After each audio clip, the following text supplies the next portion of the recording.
Rebels, welcome to the Rebels Edge. Here's why I love unusual options activity. There's a stock that I didn't know about yesterday morning that suddenly comes out 5 times in our UOA.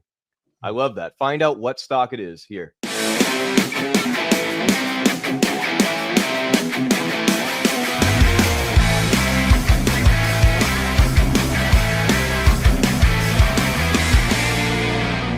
All right. We got my man Justin here, Justin Nugent. Good to see you, Justin, out from the beautiful islands of Hawaii. Hope everything's going well for you. It's got to be. Always going well. Every day. John's in the midst of flying in the air somewhere, and you know what? If people have been watching TV at all, they're finding out that there's a lot of delays, and so I don't know how that's could or is not or is or whatever affecting John right now, but I'm sure he's pretty pleased if it is. but it's great to have you, and it's always fun to have you, Justin. It's always a good time. All right, should we hit it and start running? Yeah, let's do it. Let's do the macro. So we like to start off with the macro because you know what? We don't want to be here all day, but we want to let people know. And I'm going to tell you, the consistency of what we're seeing with the government shutdown is a big part of it. Fed minutes today, I think, will be interesting for people to see. And it gives you a little bit of clues or whatever, what they're looking at for the next rates, right? Or the cuts, as I think they're going to do the next couple of times. We'll see. But that'll be pretty interesting, and we'll know a lot more after we see that. But the government shutdown just keeps on rolling along, and that is going to be something that's going to be a bigger and bigger story every single day. Yeah, and with that government shutdown, at some point we're going to get an onslaught of data, and we should probably be ready for that. Whenever that comes out and we start to get multiple different pieces of inflation and jobs data. The thing that I would note for my macro minute is the old guard versus the new guard at the Fed. Kashkari is saying a big onslaught of cuts probably releases a burst of inflation. At the same time, Mirren is saying, hey, actually, we need cuts. We're too restrictive, and the neutral rate should be 0.5%. Pretty big difference. Yeah.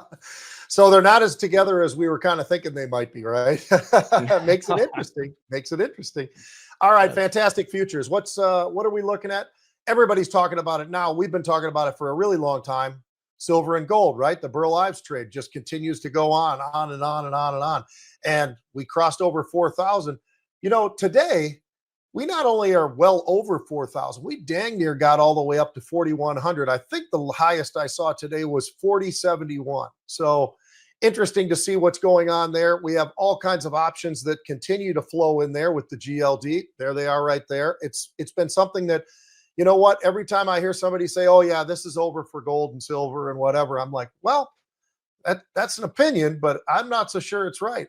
Based upon how often we've been seeing, and it's been almost every day, large, unbelievable options in the GLD, I think that's a statement. And I think that statement is something that people should probably be, paying attention to. It's been going on for a long, long time. We've been seeing the GLD paper. It's just continued to flow. Lastly, if I just hit VIX for 1 second, we talk about the tight range, 15, 16s, right? Well, today we got up into the 17s, and we've done this a few times. And then it came right back down again. So when you're looking at right now, last I saw it was down 3 or 4% on the VIX, back into the middle 16s. We're sort of stuck in that range. It's okay. It's not a bad thing, but we are stuck in that range of 15, 16 for the VIX. Yeah, you're exactly right about gold. One thing I think is interesting too about silver and gold is that for the longest time, gold has been the big outperformer. They've been that first place. Silver ever since May, however, has actually been outperforming gold pretty interestingly, and it's not something for people to sleep on. If you feel like you are trying to get in on this trade, just don't forget about that SLV. They still have that high of 48.35 that they have not yet hit. Extremely thin structure up to there right now. They're at 44.85. They're just ripping every single day, just like gold is. And it's a little bit cheaper of a trade if anyone's looking for that slightly cheaper option. And just one more quick one is Bitcoin is so interesting the way that it trades. We're above 120K on this weekly chart, and I like that. But last night, just for fun, we saw this big rip down within an hour from about 124K to 121. And I believe the statistic is $160 million of Bitcoin longs were liquidated within 60 minutes. Just no reason, just for fun, just fun and games. That's a good one. I like that. Thanks. That's pretty telling. That's interesting to hear about that one.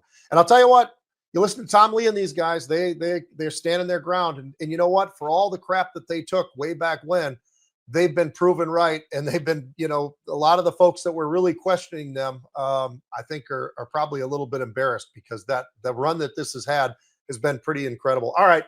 We got 4 stocks for you like we do every single day, and we're going to start off with Poet Technologies. Now, this is an interesting one. It's not a name that everybody knows much about. Matter of fact, most people probably had to relook and try to figure out what is this stock? POET? Yeah, POET. It's up again today, or at least it started the day up. It was up another 13%. Yesterday had an unbelievable day. It's an optical chip maker. It closed on a deal that they were working on, this private placement. They went from 75 million. They got another 75 million. They've got a little bit of cash now, and they just wanted that to be able to do certain things, whatever that might be. Some of them might be acquisitions. It might be working capital, whatever, but that gives them that much more of a boost. And people got pretty excited about that. The option activity that we had seen in there was just outrageous. I mean, outrageous. Yesterday, huge amounts of unusual option activity we're hitting.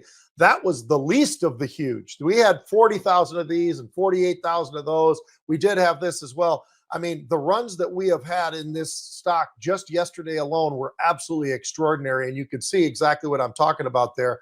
Some nice moves that we've had in that stock yesterday. It popped up early, kind of pulled back a little bit. We'll see. You know what? It's a long trading day, so we'll see how that goes. But the stock was up, 40% in the last week. So I'd say it's on a pretty nice run. And when you look at the volumes that are trading in there, Justin, it's about a 10x from a full day average. I mean, and that was within the first 90 minutes of the day. So there is a lot of volume going on in this name. Yeah, guys, please do not sleep on this name at all. A lot of us in Market Rebellion are really looking at this now, and probably, just like Pete said, we were probably saying, what does this name do? But that's the great thing about unusual options activity, is that you don't really have to know. All you have to know is that they're reaching out to January 2028, January 2027, Halloween, October 31st of this year. They're hitting everything. And guess what? They came in again today for October. They just are not stopping in this. I have no idea what the potential catalyst is, or maybe they're just looking for more here, but whatever it is, they have been more aggressive in this name than I've seen them be in any name in the past several days. It's crazy.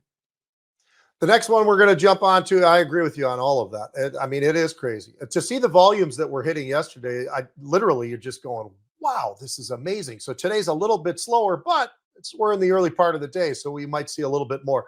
How about this Rocket Labs? They're really excited about what's going on here. There's these missions that they're going on, the launches. They've done 3. They think that they can do 7. That's what their goal is for the launches, the upcoming launches that they've got.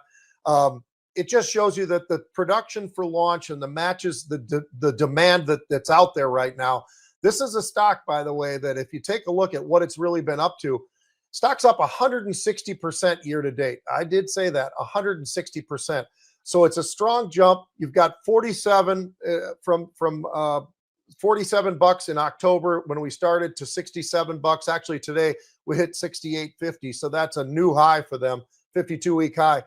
People are all over Rocket Labs. What do you think about this name? And do you like it? Do you think that the options are there for us, or what are you seeing in here?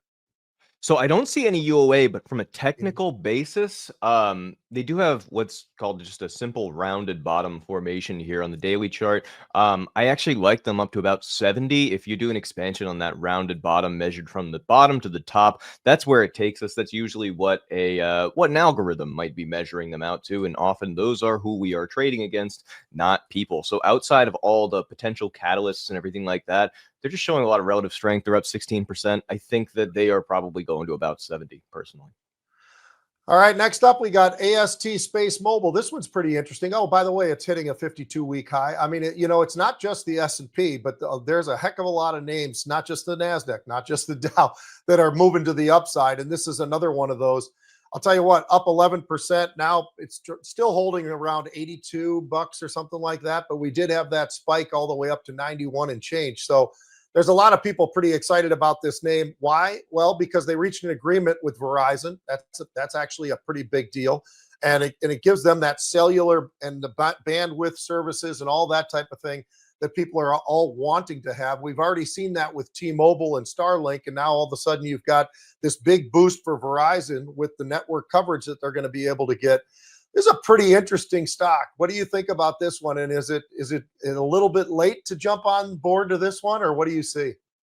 I think for new entries, it might be a tough entry here at right at 52-week highs. But what I just love is that there's always a really great theme going on lately in the market. If you're a theme picker, it's become kind of easy to follow some of these in the market lately, right? Today, we've got a great space theme going on with Rocket Lab. And even though ASTS isn't fully related, they're not sending off rockets. Well, they are still related to space, and they have space in their name, and that doesn't hurt so bad. And it is surging, obviously. They're really helping with the dead zones for Verizon as well. I know that's something that's been a big deal for them and for their coverage. So it's a huge deal for Verizon as well. And I have to wonder if Verizon is doing well off this. They're not. So maybe Verizon, if you were going to enter something off of this news, would be the better play personally. But they're both great.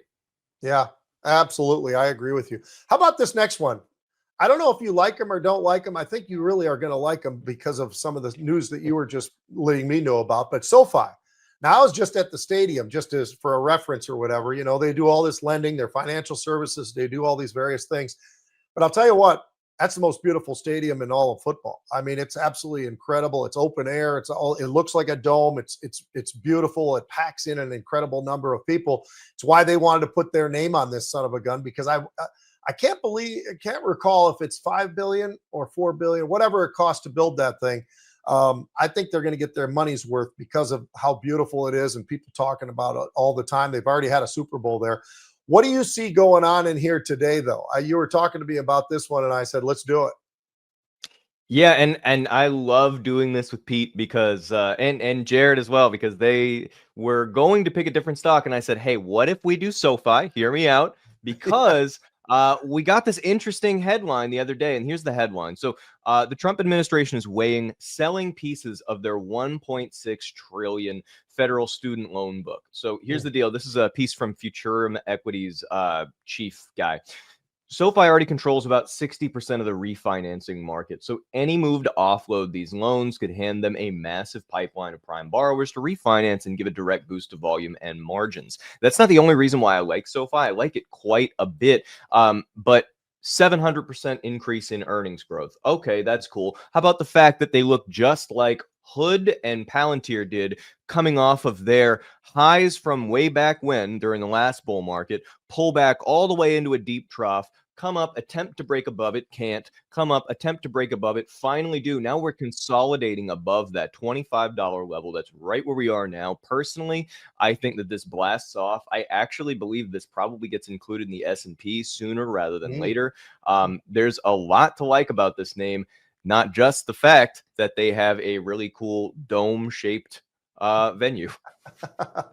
That's why we love you, man, because you know what? You talked about exactly what you think about this one, and I like the idea. I love the idea of potentially being maybe put into the S&P. That would be pretty cool, and I think that would give them a nice little bump to the upside as well, most likely. That's usually the case, right? I mean, but it's not 100%, but it's pretty close. All right, now we're going to jump to the sports, but I think we've got a video. I know John's not here, but he always sends the videos anyway, so he was pretty excited about this one. And I like this one too, because this is one of my favorite quarterbacks that leads into what we were going to talk about anyway, so this is perfect. Again, he's the clutchest quarterback in football. The Bucs have won 4 games. They're 4-1. All 4 times they won in the final minute of the game because of him. He is him. If we did have an MVP through 5 games, he's the runaway. And I don't care what you say. And I will remind you, in the one game they lost against Philadelphia, defending champs, nearly brought them back from 24-3 down. Yesterday was his greatest achievement, because this is Seattle. They came in allowing the second fewest points in the league, their defense. Your degree of difficulty is much greater than Sam Darnold's. Baker Mayfield goes 29 of 33 for 379, and he's talking crap to everybody, to the fans right here, right now, as we speak. Game for my life. I want Baker with my life in his hands because he is that dude. Tell me I'm wrong. He did it. It's a great video. He's always, one of these guys who's got all the energy in the world. I absolutely love him. He does a great job. He's got podcasts. He's got all this stuff. I'll tell you what, he's right. And it kind of leads into, I have two storylines that I thought we could kind of have a little bit of fun with today. And I'll jump to the NFL one because we just finished that video with the NFL and Baker Mayfield. So Baker Mayfield kind of falls into this category. This is what happens in football. And I know you probably know this already, Justin, but just in case you don't. So the worst teams get the highest position for the draft. So in other words, you find the very worst team, likely they have the first pick in the first round of the NFL draft that year. Or if it lasts longer, maybe even longer. But it is amazing that, they're so bad. And a lot of the time, I think by taking a quarterback, they're making the wrong move. I would always say, hey, you know what? Trade down and figure it out by getting multiple offensive linemen or whatever it is that you really are in need of the most, because you got to have somebody out there to block for these quarterbacks. And this is what eases me into exactly that. So Baker Mayfield was one of them. He was the first pick in the draft. He went to the Cleveland Browns. He absolutely stunk it up. Did he stink it up? Maybe, probably not. I mean, the reality after what we're seeing him do right now and down in Tampa, and he's been there now a couple of years. So when we've seen him play there, the guy is lights out. Well, why is that? Well, because he's got a better team around him. He gives him a better opportunity. He has a little bit more time to throw the football. You know what? Everybody said, boy, that Sam Darnold was a bust. He comes out of USC, he stinks, and blah, blah, blah, blah, blah. I was one of those guys who said that to a different tone, but yeah, because he wasn't able to do it. Mac Jones is another one, wasn't able to do it. Daniel Jones, another one, wasn't able to do it. He went to the New York Giants. He was this high pick, and you know what? He did nothing. Now all of a sudden he's playing for the Indianapolis Colts, and he's one of the best quarterbacks in the entire NFL. Sam Darnold, same thing, goes to Seattle. He came to Minnesota last year, won a whole bunch of games for the Vikings, did a great job, wasn't predicted to be the starter. They drafted JJ and all the rest of this stuff. And then you look at Mac Jones, sort of the same thing. You know what? They go to places like Jacksonville or wherever, and they get lost. And everybody starts to lose what they think about him. Now he's been filling in at San Francisco. The guy looks fantastic. They're playing great football. They're winning games and everything else. So it's an interesting sort of path here where everybody says you're a bust, but are they right? It's just like trying to diagnose everything about a stock, right? People will tell you this one stinks or this one's great, but you might know something about it a little different than everybody else to say, you know what? I disagree with that. I think this is going to do this and this and this and this. And it's interesting to watch how this whole thing plays out with these quarterbacks. But, I think we're all very much critical of them, especially when they are the first pick or a very high pick in the draft and they don't do everything that everybody expects out of them. But I think it comes down to the fact that they don't have anybody around them, and that's why they are so bad. So they need to build up the rest of the force. What do you think about this, man? Do you think there's something to it? Yeah, I think that, and we've said this kind of theme before in a few different ways, but when you're looking at everyone saying, oh, well, this guy's a bust, and you happen to be this guy in that instance, I feel like that can really put a fire under your ass when nobody expects you to do well and everyone's kind of disappointed for you to come out there, especially surrounded with a new team, and to be that underdog that succeeds. People love a story, and that's a story that people can get behind. And that's I have to imagine that probably plays in the heads of some of these people who maybe were disappointing fans a little bit at first, and then start to really pop off and find their spot and lock in. I love to hear that they're excelling. Well, the next one I got for you is I got three names out there for you that are probably in that position, if they're eligible to be in the draft or not. But right now, I'm just talking about the potential for the Heisman. We're only a few games into the college football season, but I've got three quarterbacks that I'm sitting there looking at going, you know what? These guys are not only difference makers, but they're not making mistakes. They're being incredibly efficient. And because of that, They basically, I think between all three of them, I don't think any of them have lost a game yet. So, and you got to give a little bit of credit to them. So I'm going with Oregon #1 because the Dante Moore is the quarterback there, right? He's got 14 touchdowns. He's got 1 interception. He's only been sacked once because he can run around back there, and he's out of your state there in Hawaii. So great kid, great completion rate. Then you've got the kid at Ohio State, Julian Sayin. He's 80% efficient throwing the football. How about that? You throw the ball downfield, you got all these players everywhere, and he's at 80%. 60%, 65% is really good. 80% is outrageous. That's where this guy is. Throwing 13 touchdowns, 3 interceptions. And then you've got Fernando Mendoza. Now, I know this kid because he played at Cal. He got into the portal. He shifted himself out to Indiana because their quarterback was done. And all he's done is turn him into a 5-0 football team, and 73% completion, 16 touchdowns with 1 interception. So it gives you a little bit of an idea of how interesting it is and how the world kind of changes. And these guys look like they are the real deal. And they look like guys that when their time comes are going to be pretty high in the draft. The other thing that makes it all interesting is all 3 of them are in the Big Ten. I didn't say one SEC team. I didn't say one ACC team or Big 12 or nothing. These are all Big Ten quarterbacks. So it's pretty cool to see how that's gone. Of the 3, I'll ask you this. Dante Moore, I got to think he's your favorite because he's an Oregon Duck. They got a lot of Polynesians and Islanders playing football at Oregon. They do a great job recruiting, whether it's Southern California or actually going over to the islands. But I think Dante Moore, if I'm not mistaken, was playing at one of the best high schools in Honolulu. So I think he's pretty excited what's going on so far, and he's everything they expected of him. Oregon's a really good football team, and that kid might be the best quarterback. Yeah, he's slinging dimes like a duck on steroids. He's doing really well. I think I would pick him as well. And I love to look at these betting odds whenever you're throwing up some of these different things, right? Heisman futures are kind of volatile. But if you were going to bet $100 on Dante here, the odds are plus 600. So you could turn 100 into a total payout of 700 if you happen to like him and he ends up taking it home. And that's aggregated from some various different betting websites. He's looks like he's the leader of the 3. That's what I love about you, man. You bring it back to the trade. That's outstanding. Always great to have you on, man. It's really been fun, as it always is. And this is the second time already, right? I think Monday you and I did it together, and here we are again on Wednesday. So great stuff as always, Justin. Thanks a lot, and we'll see you all later on tomorrow, 1 p.m.